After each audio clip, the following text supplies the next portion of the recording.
In the last video on electroplating and electrolytic cells, we had looked at an example where we electrolyzed NaCl liquid. And if I pull it up, it looks something like this. We said there was NaCl liquid in here. We used a battery. We forced this reaction to take place where the Na plus turned into Na liquid over here and the Cl minus turned into Cl2 gas over here. And my question was, in this example I set up, I very specifically said NaCl liquid. And could I have used NaCl aqueous instead, because I know I still have mobile ions and a source of Na plus and Cl minus if I had NaCl aqueous? So the problem is, if I used NaCl aqueous, then I'm also introducing one more component into my system, and that is water. And if I do that for an electrolytic cell, water might actually be reacting, and water might be the thing that's oxidized or reduced instead of the Na plus or Cl minus.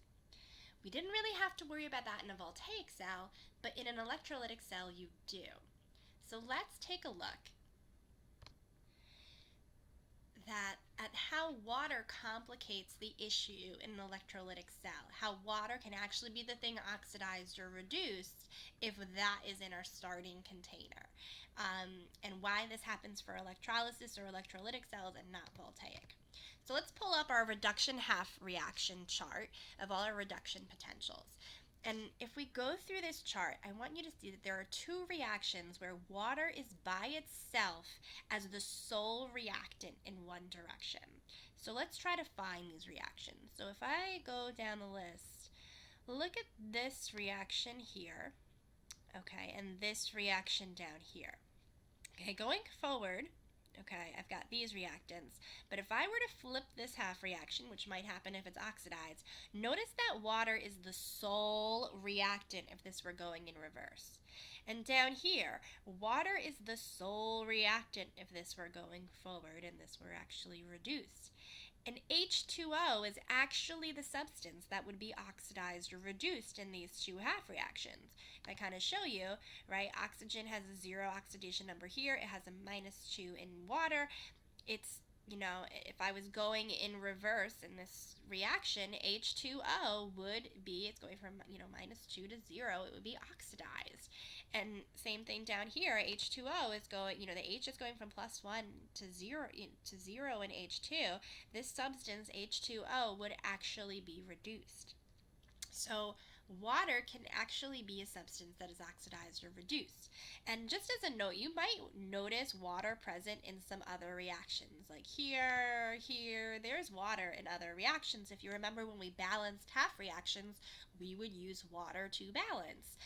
But water is not actually the substance that's oxidized or reduced in any of these other reactions. If I were to look at this, the Mn is going from +7 down to +2, or +2 to +7 if you're looking at the opposite direction. It's the manganese that would be oxidized here, going in reverse.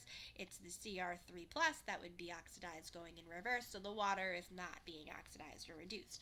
But in these two reactions, it is. These are the only two reactions where water is by itself on one of the sides. Okay, in a voltaic cell, we know water is present. Why would the water, in most of the ones we made little, when we drew the voltaic cells, we draw two half cells, we put the solution, that the metal is soaked in. Why would the water not get oxidized or reduced in the voltaic cell? Well, if in a voltaic cell, we would always choose the higher reduction potentials as the thing being reduced, right? So if we look at this half reaction, it has a really high reduction potential. So this reaction, is likely to go forward if I had the supplies in my half cell. And notice that these would be reactants, this would be a product. It would go forward and make water, not use water. In a voltaic cell. And down here, remember we said if you have a low reduction potential, it's more likely to be oxidized. This reaction would go in reverse, and again, it would be making the water, not using water. If I had these two as reactants in my half cell, it would go in reverse. So these reactions would go in the direction to make water, not use water in the voltaic cells. So that's why we didn't even have to worry about the fact that there was water in our half cells. We just knew it wasn't going to be reacting. We didn't even talk about it. Okay, And notice that in each of them, since water is the product, there's different reactants that would have to be present in the half cell or the reaction wouldn't occur. Like in this one, I would need O2 and some type of acidic solution. I would need H2 gas and hydroxide, some type of basic solution. In an electrolytic cell, water could be oxidized or reduced. Why? Because now in an electrolytic cell, we're providing this source of electricity, this external power source, which is forcing the redox reaction to go in the opposite direction. So now something that has a high reduction potential is likely to be oxidized, and this half reaction would go in reverse, and that would make this water a reactant. And it would have a high potential to do so if we're providing the source of electricity. And same thing here. Now whatever has the lower reduction potential would get reduced. That would make this go forward, and water would be a reactant getting used up, and water would be the thing that would be reduced. So this top reaction would be flipped because it has a higher reduction potential. Now it gets oxidized. So water alone could react, whereas in the voltaic cell, water alone was not reacting. Okay, so when electrolyzing aqueous solutions, you actually have to consider water as a potential reactant and compare it to the other half reactions. Okay, so let's consider the electrolysis of NaCl Aqueous. Let's talk about what's in our container that could react. We would have Na plus and Cl minus, because this would break up into ions 100% soluble. And we would have water. So let's identify potential oxidation and reduction half reactions from this chart. Okay, so on top, okay, Cl minus, here's where I see the Cl minus, okay, and I would also have to consider water as a potential half reaction for oxidation, okay, and down here I would see I have Na plus and H2O again. I don't have to consider any of these others with H2O, only this one, because here again, like I said, water is not actually the thing oxidized or reduced.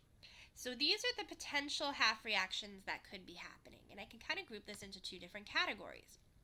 If voltaic, right, if this were a voltaic cell, which is not, but I always like to think about, if this were voltaic, these have the higher reduction potentials, and these would be happening at the cathode.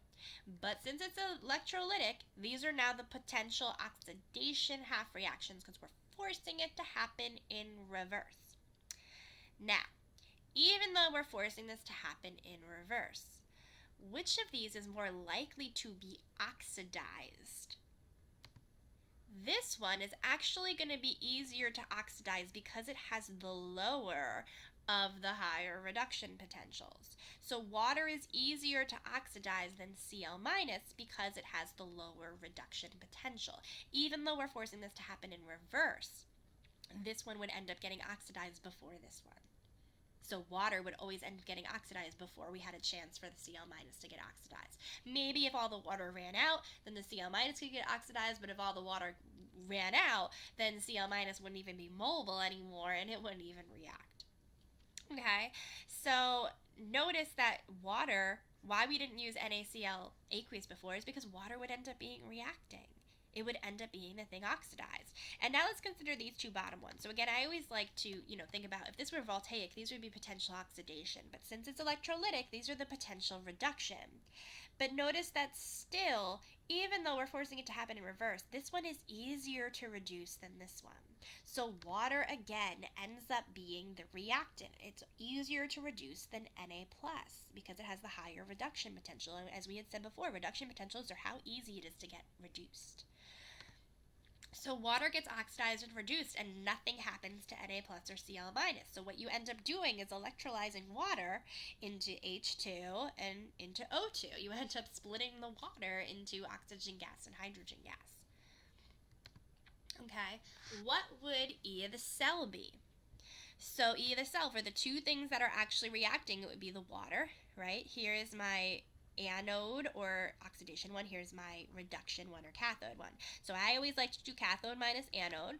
Okay, so I would take the negative 0.83 minus the 1.23.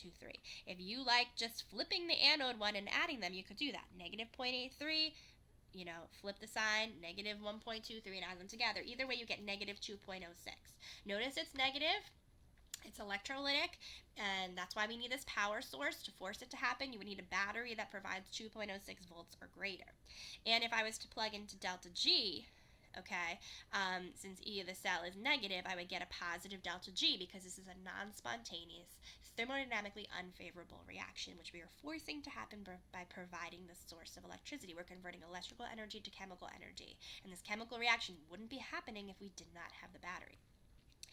How does it compare to E of the cell required if Na plus and Cl minus were actually the things reacting?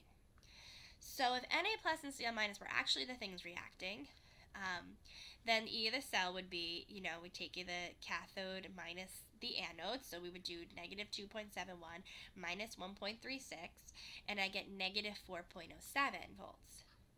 Notice why it's actually water reacting in terms of voltage. The water takes less voltage and it would end up reacting first before the Na plus and Cl minus ever got a chance to react.